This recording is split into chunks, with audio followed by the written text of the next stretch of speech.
ልንገራችሁ። ዝግጁ ናችሁ? አሁን ከመካከለኛ ምስራቅ ወደዚህ እንምጣ፣ ወደ ሀገራችን ጉድ። ወንጀል ሰራ ልጁ። የግድ ጠበቃ ስለሚያስፈልገው አቃቤ ሕግ ተከሷል። በአቃቤ ሕግ ከሱታል። ሰው ሊከላከልለት ጠበቃው አንቀጽ እየጠቀሰ ምናምን ሊከራከር ቦርሳውን ይዞ ምናምን ፍርድ ቤት ይሄ ልጅ ይዞ መግባት።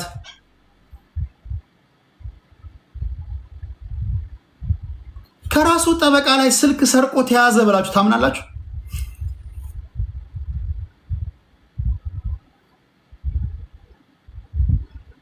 እናንተ ወንጀለኛ አይደለም ምናምን ብሎ እኮ ሊከራከርለት እኮ የመጣ ሰው እኮ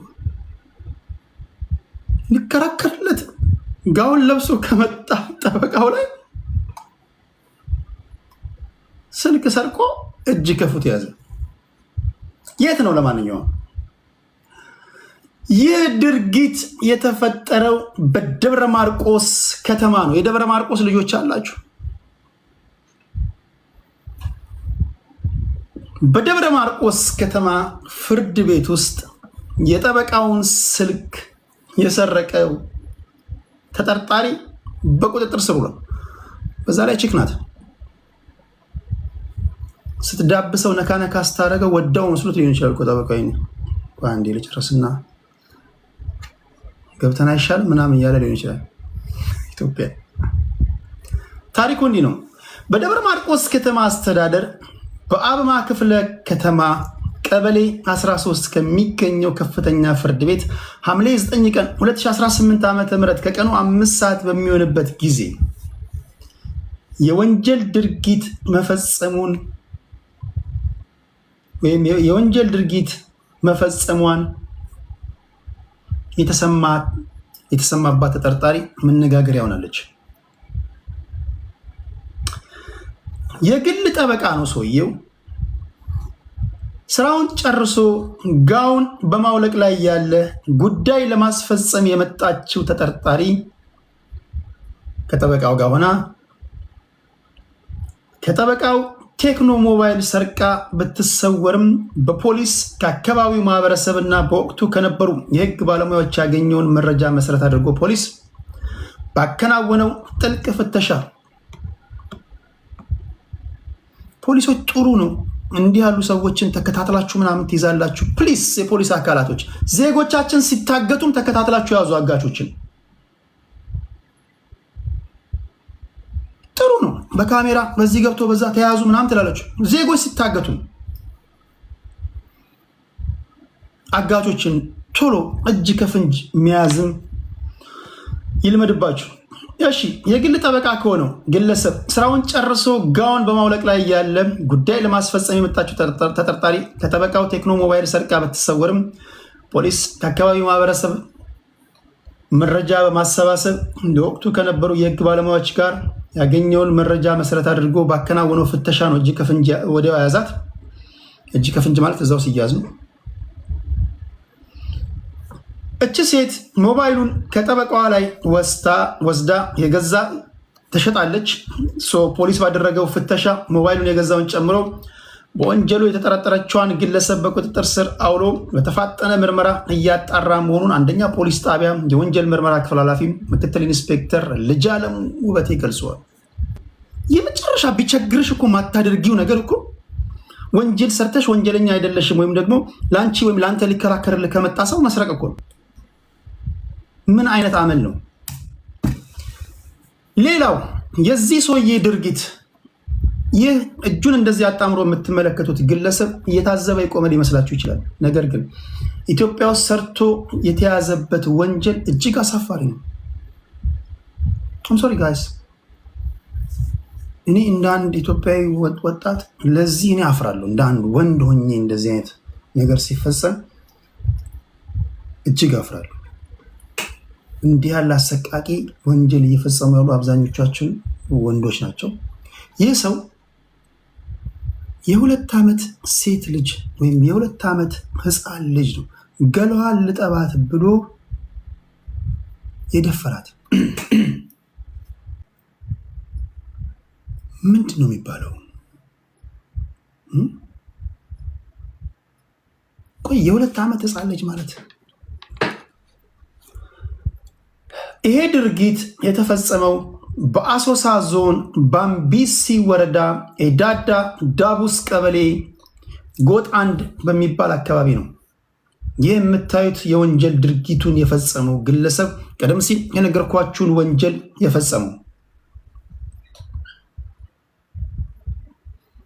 ይሄ ማለት ይህን ድርጊት ከመፈጸሙ በፊት ከሳምንት ከ3 ሳምንት በፊት ምናምን ብታዩት እዚህ ሶሻል ሚዲያ ላይ እናትን ህፃናትን ምናምን የሚሳደብ እኮ ነው። የቲክቶክ አካውንት አለ እኮ ሳስዋይ ነው። እዚህ ሶሻል ሚዲያ ላይ ህፃናትን እናትን የሚሳደቡ ሰዎችን ከእንደዚህ አይነት ድርጊቶች ለይቼ ማላያቸው ማለት ነው አይደል? እኔ እንደዛ ይመስለኝ። የባምቢሲ ወረዳ ፖሊስ ጽሕፈት ቤት አዛዥ ኮማንደር ሃሩን ሀሬሳ ለብስራት ሬዲዮ ነው የሚናገሩት። ተከሳሽ አወድ አልሃሪብ ይባላል። ከረፋዱ 4 ሰዓት የወንጀል ድርጊቱን ፈጽሟል ብሏል። የ2 ዓመት ህፃን የሆነችውን ገላሽን በሙቅ ውሃ አጥበሻለሁ በማለት እናቷ ውሃ ልትቀዳ መሄዷን በማረጋገጥ ወደ ራሱ መኖሪያ ቤት ከወሰዳት በኋላ አፏን በማፈን ያስገድዶ መድፈር ወንጀል መፈጸሙን ተናግረዋል። የባምቢሲ ወረዳ ፖሊስ ምርመራ መዝገቡን በሰውና በሰነድ ማስረጃዎች በማስደገፍ ለአቃቤ ሕግ አቀረበ። አቃቤ ሕግም ይህን ተከሳሽ በኢፌዴሪ የወንጀል ሕግ አንቀጽ 627 ህዝባር 1 በዚያ ስር የተደነገገውን ያስገድዶ መድፈር ወንጀል ክስ በመመስረት ለባምቢሲ ወረዳ ፍርድ ቤት አቅርቧል። እስቲ ምን ያህል ተፈረደበት? የ15 ዓመት ልጇን እየደፈራት ደርሳ ልታስጥለው የግንባ አጋሬ ቀበሌ ልዩ ስሙ ጫባ መንደር ነዋሪ ነው። የዕድሜው 30ዎቹን ያልተሻገረ ወጣት ግንቦት 25 ቀን ይላል 2018 ዓ.ም ከገበያ ወደ ቤት በመመለስ ላይ ወደ መንደሯ የቀረበችውን የ15 ዓመት ታዳጊን በመጥለፍ ጫካ የገባ ሲሆን ከጠላፊዋ ጋር የነበረችን የህፃን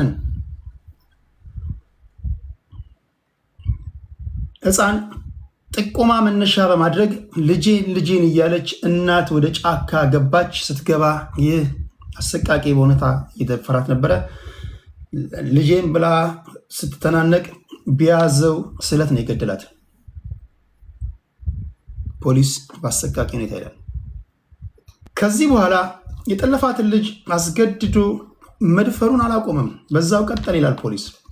ከምስክሮችና ከአቃቤ ሕግ መረጃ መነሻ መሰረት በ3 ወንጀሎች ማለትም በአንደኛ ክስ በጭካኔ መግደል ወንጀል፣ በሁለተኛ ክስ ጠለፋ የፈጸመ በመሆኑ ተረጋግጦ ፍርድ ቤቱ ውሳኔ ሰጠውኝ አለ። በመሆኑም የኮንታ ወረዳ ከፍተኛ ፍርድ ቤት ሐምሌ 1 ቀን 2018 ዓ.ም ባስቻለው ችሎት ተከሳሽ አብርሃም አመለ በፈጸማቸው 3 ከባድ ወንጀሎች ምክንያት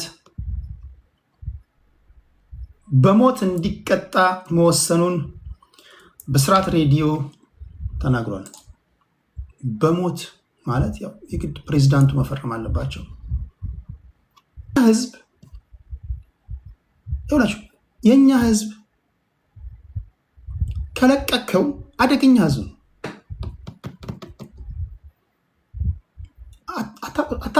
እኛ እንዛለን። እኛ ከተለቀቅን አውሬም እናስቀናለን። አውሬ እናስቀናለን እኮ የሰው ልጅ ባህሪም ነው። እኛ የሰው ልጅ በተለይ ጠንካራ ህግ ነው። ህግ ማለት ወለም ዘለም እንዳትል እንደ ሉጋም የሚይዝ ነገር ነው። ጠንካራ ህግ እንዳለ ካወቅ ስርዓት እንይዛለን። ጠንካራ ህግ እንደሌለ ካወቅን እኛ አደገኛ ነገር ነው የምናደርገው። እኛ የምናደርገው ነገር ኢንፋክት ሰይጣን ራሱ ስለማድረጉ ነው ይጠራጠራሉ አይደል? እኔ ይጠራጠራሉ። ምን ያላደረግነው ነገር አለ? ይሄን ህዝብ ጠንካራ በሆነ መንገድ ሊይዘው የሚችለው ህግ ነው። ጠንካራ ህግ ነው። ያን ሊሆን ድምፅ መሆን አለባችሁ። ድምፅ መሆን አለበት። በዚህ ሶሻል ሚዲያ ላይ ዝም ብለህ ተጽዕኖ ፈጣሪ ተብለህ ተቀምጠህ አንድ የምታነቡት ወይ ያነበባችሁት የምታካፍሉት ነገር የለ፣ አንድ ግንዛቤ ማስጨበጫ የለ። እኔን ትኩረት ሰጥታችሁ ማህበረሰቡ እንዲነቃቃ ማድረግ አለባችሁ። እዚህ እስካላችሁ ማፍሬድ የምንሰማቸው ዜናዎች በሙሉ ያሳቅቃሉ። ልጃቸውን የደፈሩ ለመናገር ራሱ ይከብዳል። ልጃቸውን የደፈረ ልጁን የደፈረ አባት፣ ወንድ ልጁን የሚደፈር አባት፣ አጎት፣ ጎረምሳ፣ በተለይ ህፃናትን የሚያደርጓቸው ነገሮች ኢትዮጵያ ውስጥ በተለይ ጎረምሶች፣ ወንዶች፣ ሴቶች የሚደርስባቸው በደል ይህን ድምፅ ካልሆናችሁ ታዲያ ምንድን ነው? በትልቁ በሰፊው መወያ መሆን ያለበት አጀንዳ ነው። የሚመለከታቸው አካላት ህጉን ጠበቅ ማድረግ አለባቸው። ቻይና ሙስና እንኳን የሚበላን እንኳን ባለስልጣን በሞት ስለምትቀጣ ቻይና የሙስና ጉዳይ 0% እንኳን ባይሆን ወደ 0.ምናምን% አመጣለች አይደል? አንድ ምናምን እንዲህ ያሉ ሰዎች እንዲህ ያለ ወንጀል እንደፈጸሙ በሰው በሕክምና ከተረጋገጠ ማስወገድ ነው።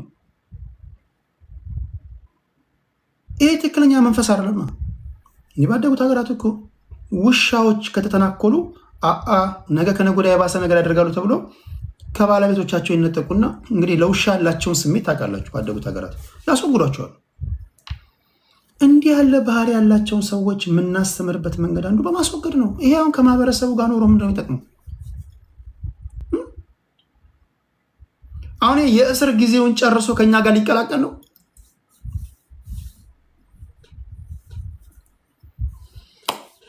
ጠንካራ ህግ ያስፈልጋል።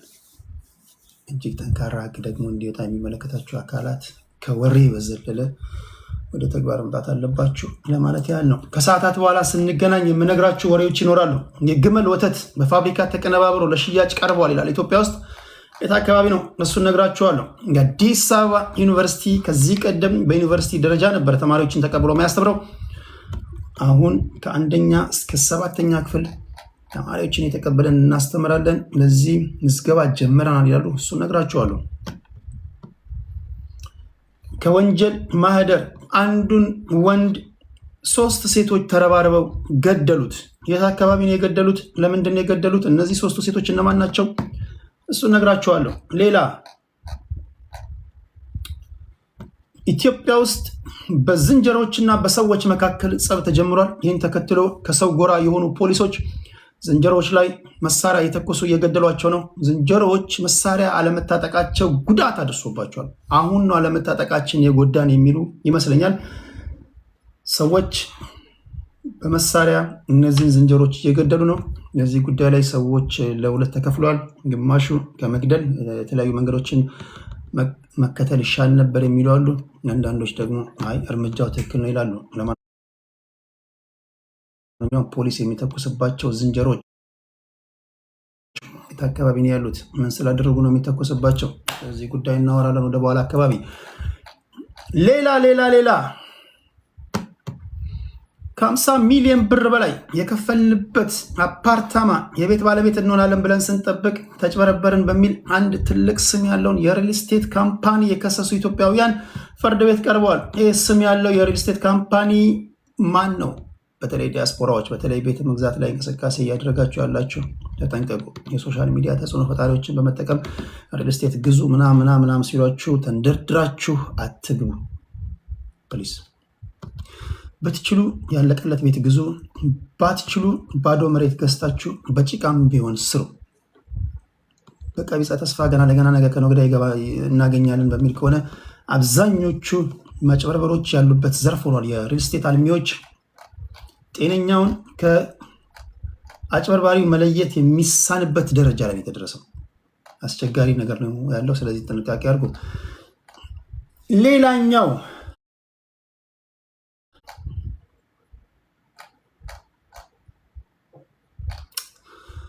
ኢትዮጵያ ውስጥ እየተባባሰ የመጣ የኦንላይን ማጭበርበር አለ። በተለይ እንዳትጭበረበሩ ተጠንቀቁ። በማህበራዊ ሚዲያዎች የውጭ ሀገር ዜጋ ነኝ ውጭ ሀገር እኖራለሁ በሚል እንዲሁም ደግሞ እጅግ አስቂኝ በሆነ ሁኔታ በዚህ ዜና እንኳን እኔ የተረዳሁት የእኛን ስግብግብነት ነው። በነገራችን ላይ አበሻ ብዙ ጊዜ የሚጭበረበረው ስለምንስገበገብ እኮ ነው። ልብ ብላችኋል? እስኪ ተጭበረበርኩኝ የሚለውን አበሻ አድምጡት። አይነግራችሁም እንጂ ጠልቃችሁ ስትወረብሩ መስገብገቡን ታያላችሁ። ለሰው አማክሩ። ለሰው ካማከራችሁ ምናምን ቆይ ምናምን ሊጠቀሙ ለሰው ማማከር ጥሩ ነው። ሁለተኛ አገኘን ትላላችሁ፣ አፈስን ስትሉ ትታፈሳላችሁ። አሁን ድሮ ቀርቷል። ሎተሪ ምናምን ያሳያችሁ ነበር። እነዚህ አለባበስን፣ አነጋገርን ምናምን የከተማ ልጆች ይጫወቱብህ ነበር። ዋቴ ምናምን ይሰሯችሁ ነበር። አሁን ያ ሲባናል በሌላ መንገድ መጥተዋል። ውርስ እናወርሳችሁ ምናምን በሚል በሚሰራ እጅግ አስገራሚ በሆነ ድራማ ነው። አብዛኞቹ ደግሞ የሚጨበረበሩት ከሀገር ውጭ ያሉ ናቸው። ኒውዮርክ ላይ ሆነ ካልሰለጠንክ፣ አሜሪካ ተቀምጠ ካልሰለጠንክ፣ ኢሮፕ ላይ ሆነ ካልሰለጠንክ የት ነው የምትሰለጥነው? ማይ ፍሬንድ። አንዳንዱ እኮ እንደውም አገር ቤት እያለ ይሻላል እኮ። አንዳንዱ ሲሰደድ ፋራ የሆነ ለባስ አይደል?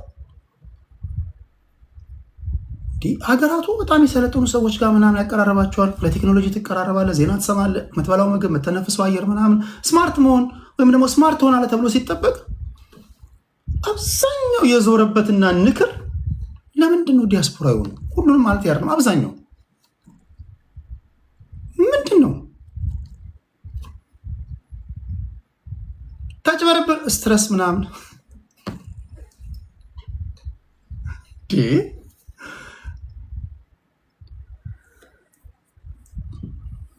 እንዴት ነው የተሻለ ኢንቫይሮንመንት ላይ የተሻለ ካልነበረ ማህበረሰብ ላይ ወጥተ የተሻለ ማህበረሰቡ ላይ ተቀላቅለ እንዴት ነው አእምሮ ማይፋፋው? ቆይ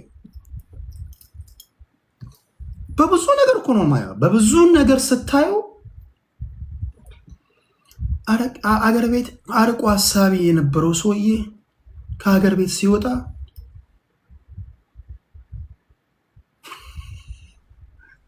እውነቴን ነው ብላችሁ